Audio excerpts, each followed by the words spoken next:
Hello everyone and welcome to the very special edition of Kobosko Talks.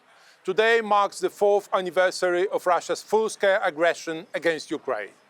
After long 4 years, the front line in many areas had barely moved, while both sides of the conflict continued to endure tremendous losses. Despite unimaginable destruction, casualties and war fatigue, the Ukrainian army and society continue to resist Russian aggression. The fourth winter of this ongoing war means millions of Ukrainians live without reliable access to heat, electricity or water. It's also a daily struggle for the normal life and dignity. Today, I invited 4 young Ukrainians working in EU institutions to join the conversation to talk about the current situation in Ukraine, the reality faced by society, quiet hopes and loud fears, and Ukraine's sense of belonging to Europe. So in the studio today, I have the pleasure of welcoming Anna Harbus from Odessa. Hello, Anna. Thank you. Alexandra Kobernik from Kiev. Dzień dobry. And Alexander Lazuka from Lutsk. Dobry. It's a great pleasure to have you all in the studio. Very special day, it must be to you specifically. So Anna, I want to start with you, asking you about the very special day, this day 4 years ago. Were you anticipating the war to start? Were you thinking that it's still something that could be avoided? And were you able to prepare in a way for that day? So what were your feelings 4 years ago? First of all, thank you for the invitation and thank you for all your work to support Ukraine. It's so good to have such good friends of Ukraine at the European Parliament. And yes, unfortunately, I do remember this day with painful clarity. As you remember, it was still times of COVID and people were basically still locked at their homes, watching TV. And I remember the atmosphere have become very tense since autumn. And everybody was talking about this. Everybody had been talking about Russian troops at the border, about possible escalation. But probably most of people really wanted to believe that it won't happen. Or if something happened, it will be just escalation on the eastern part of Ukraine. And it was easy to believe it. And at some point, I really even started avoiding the news because it was so painful. It caused this sense of chaos that you just couldn't handle it no more. And nevertheless, I remember day before the war, I hadn't read any news. I was in an informational vacuum, let's say, but I just felt that something terrible is going to happen.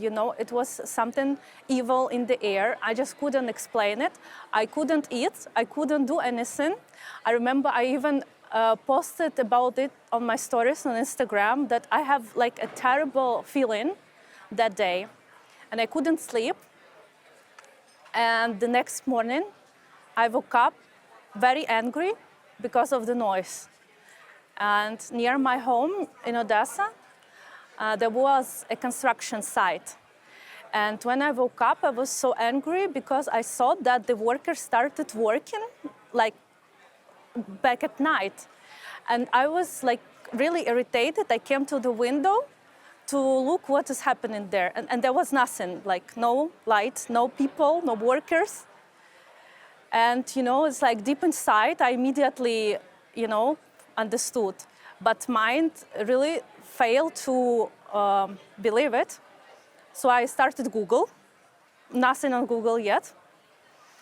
I opened Instagram, nothing on Instagram yet. I posted again. It's something weird happened. Don't get me wrong, but I heard something. What can it be? And immediately I started receiving replies from neighbors, from friends, from followers. The war has started. So this is 4 years ago when the war started. And jumping to today, Oleg, I want to ask you about this very specific and very difficult and challenging winter that we are having.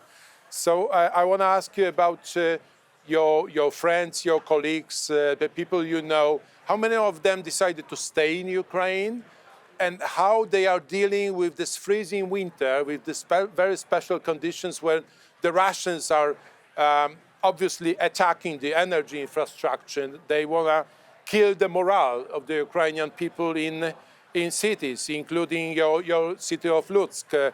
So how do people respond to the current conditions?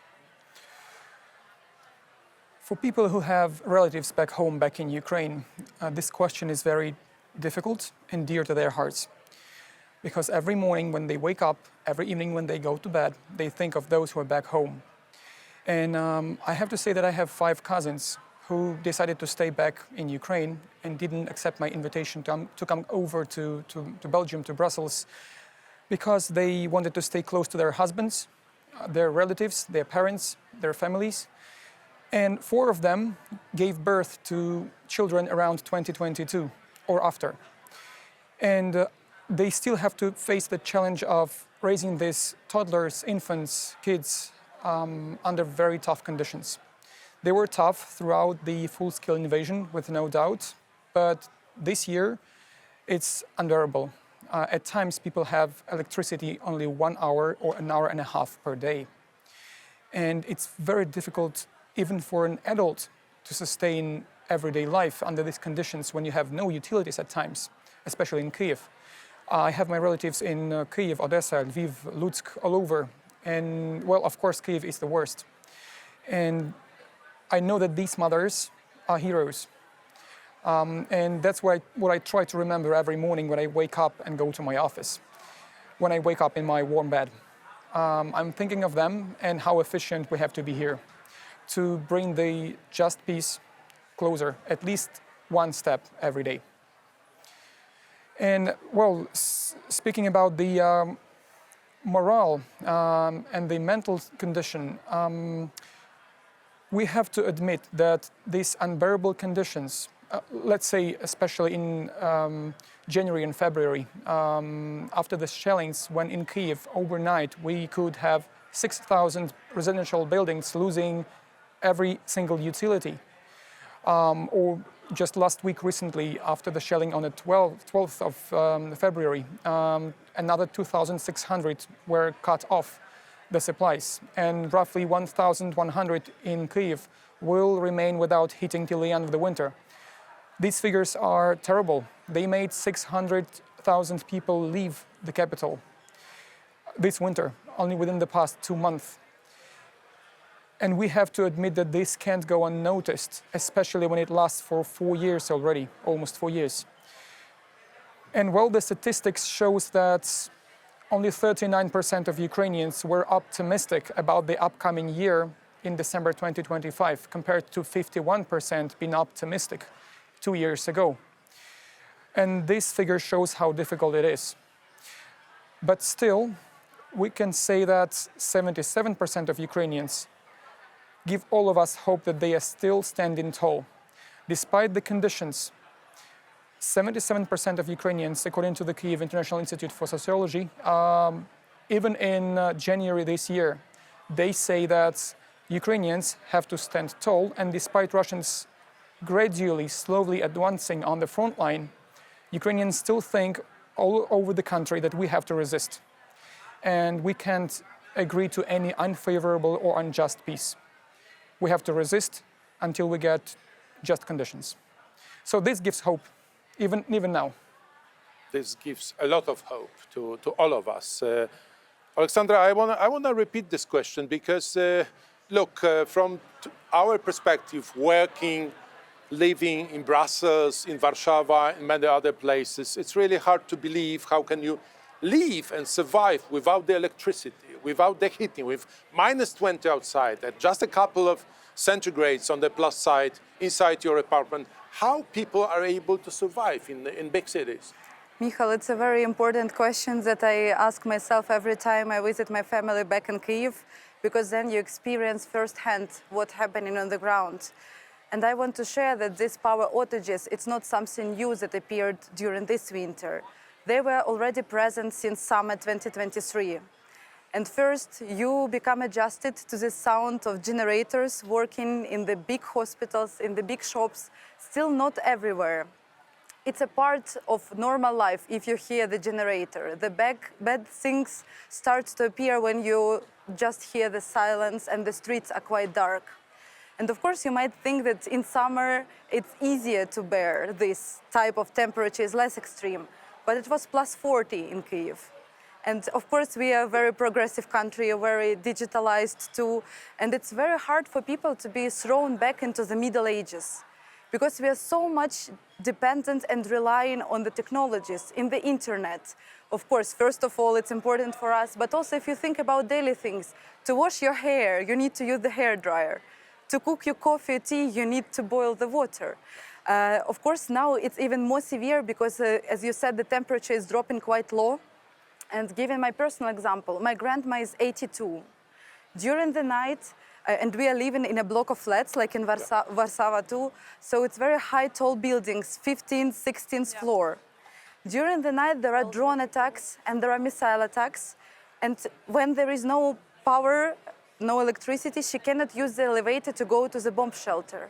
So she's locked in her apartment alone. Of course, my family is taking care of her, bringing the food supplies, the water, but it's getting more and more difficult because also the temperatures are so low inside the apartments that when you open the tap, the water is frozen because the pipelines are frozen. And then people are wearing the several layers, and you still think of it like, okay, it's the priority for them now.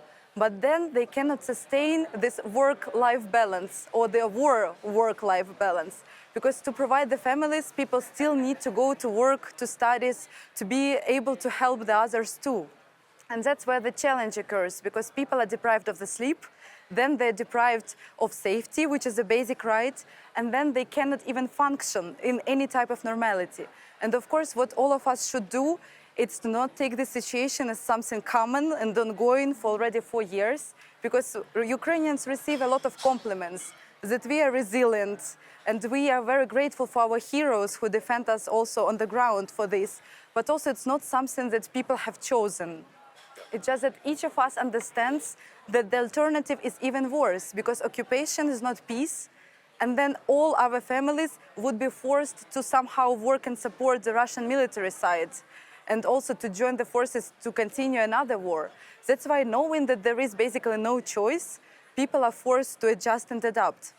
And of course, we are very grateful for the President of the European Parliament, Roberta Metsola. She was also one of the first to launch this initiative, Generators of Hope. She also personally supported it. But I must say, it's still not enough. We still need to join the efforts to provide more power stations and more generators to Ukraine. So ideally, each family should have it. It's not only about the family's lives. It's if to think about critical infrastructure, health treatment. So many lives are dependent of having the power in the hospitals to do the critical things. Also, animals are suffering quite a lot, and this is something we're not speaking enough about. There are so many videos of Ukrainians who are taking care of the girl putting her scarf over the pigeon to warm it up during minus 20 degrees outside. The driver of the public transport taking dogs and cats outside of the streets to warm them up during the day. So the war also highlighted the best in the people. Ukrainians are very much still supportive. My neighbors, they had a special corner in the parking place underground where there is a bit of water, power bank, and a book. So during not sleeping hours at night, you can at least entertain yourself and stay together. And I think that is something that all of us should be aware about, of being together, of coming closer together. I recently discovered that Warsaw is a twin sister of Kyiv, of my hometown. It is. And I wanted to ask you, I heard a lot that Polish friends launched the initiative, also on the personal capacity, but also maybe there are some programs on the city-to-city level. What is current situation in Poland regarding the support of Ukrainians? Look, thanks for the question, because I believe that we were there where we should be 4 years ago as Polish society and the state, Republic of Poland, and we are here again 4 years into the war. Yes, thank you for mentioning the EU help and the EU aid with the power generators, but also specifically in Poland, we had a number of actions coming from both the government and government institutions, the NGOs, the Catholic Church. We had this big social action called Warm from Poland for Kiev, where we had a few hundred of power generators being delivered to Kiev. So I believe that yes, Poland is where we should be, and we can discuss differently about the politics and different political statements, but people are where they need to be to keep support you specifically during this very harsh winter that we are having right now. So Oleg, how do you see the situation from your perspective with the help coming this winter? Well, I think that overall we are very thankful to the individual helps that citizens are presenting, but also governmental on national level. But well, I think that what the European Union does as a whole throughout these years, and especially last week when the 90 billion support package was voted at the European Parliament, that was an important the latest step to show support to Ukraine. Thanks for this. Well, look, we are still in the middle of war, unfortunately, 4 years after it started. But we do hope for the just peace, for the peace that will last for long. And we do hope that the discussions, the negotiations that are taking place right now will bring it, or will bring us closer to the peace. So in the last part of our program, I want to discuss with you about your hopes for the future of Ukraine. So I want to start with Anna. What are your greatest hopes? Where do you see the prosperity and positive future for your country?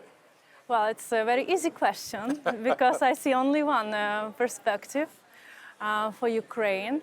It's Ukraine joining fully and unconditionally the European Union, and we getting back to our European family, because I do believe that part of our history have been stolen from us, and part of our future aggressor tried to steal from us.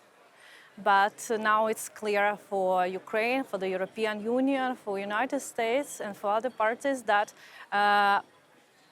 Ukrainian future is with Europe, and it will strengthen the Union in many, many ways. And this is what I'm currently see my focus on, to explore this topic and to contribute to this, because there is no other choice, no other way. It's European integration. And even without heating, even without elevators, I really wanted to add to what Alexandra said, because I know people as our neighbors who haven't been able to leave their apartment for 3 months and only relied on the neighbors, but our spirit is unbreakable, and we are not like the aggressor. We have moral, we have intellectual superiority over them, we have spiritual superiority, we are brave people, and I believe that Ukraine has a great future ahead. Yeah, but what do you think? What are your perspectives? Look, I'm always optimistic. I believe that the best or the better is still ahead of us. And obviously, I do also believe that the future of Ukraine is inside the European Union. I cannot simply imagine other scenario than your country joining our European family. It's just that we need to achieve a really just a long-lasting peace. And this is the first part, and I believe that all politicians need to be fully focused on that. And here, I believe that we need the United States to be present by the table, but we also need Europe. Nothing can be decided without Ukraine and without Europe by the negotiations that are taking place right now. So it takes too long. Mm-hmm. It needs to speed up the process, the negotiation process that is taking place right now. But I also believe that Europe needs to step up, and it is the good thing, I should say, that Europe is offering this 90 billion euros of additional help and aid to Ukraine. But we need to be there to assist you, to help you whenever you need us in the process moving towards the peace, but also the process of reconstruction of your country, of the infrastructure, of the institutions. So that's where I believe we are right now. Alexandra, do you see the future tied to returning to Ukraine? Do you believe that you will be returning and working there? Well, I would really love to be able to join my family, and hopefully Ukraine will join the European family. And I think out of this war, there are many common lessons that we can also learn. For example, that we are definitely stronger together, and that, as you mentioned, Poland is providing essential support, and Warsaw is also an example of the city that was reconstructed from the war by 90%, which sends also a very hopeful and optimistic message to Kyiv. But of course, we cannot reconstruct human lives. And that's why we really need to take action, because the day of victory and day of lasting peace depends on each of us. And together we can achieve much more to stop human sufferings and to ensure that the future is bright, as you described, and also to invest still in preparedness, to speak more with population, to speak more with people about how to provide the first medical aid, because it can save lives not only during the wartime, but also during the natural disasters that we experienced, unfortunately, also in Spain and many other European countries, and just to know what to do in case of emergencies. Because from what also I experienced, we Ukrainians and our European friends, we take air raid sirens quite differently. And it's something that we wish none of us ever experiences, but just for the worst case scenario, it's better to be prepared. And in this case also what's important is to invest in the air defense systems, so our skies are safe again, and then we can take the quick plane flights to visit many European countries both ways. Thanks for your words. I think it's especially important. It's absolutely critical, because we Europeans, and not only us, we have to learn a lot from your terrible experiences for the last 4 years, because you have come through what we would obviously love to avoid the circumstances, but you, as you are very toughly defending your country, your society has also experienced a lot and learned a lot. And I believe you need to share this with us to help us also to prepare for worst, even though we are still hoping for the best, Exactly. Obviously. So Anna, Alexandra, Oleg, huge thanks, huge gratitude for being today, for sharing us the hope that you're having, for sharing us the experiences of the Ukrainian people. I want to thank you for all that you are doing, and we will be there as Europeans to help you on that. Thanks so much. Slava Ukraini. Героям слава. Today's conversation shows that the war in Ukraine is not only a military conflict, but also a fight for values, the future of the younger generation, and the security of all of Europe. Ukraine is fighting not only for its independence, but also for its place in the European community of shared values. Thank you for watching the Kobosko Talks. See you next time.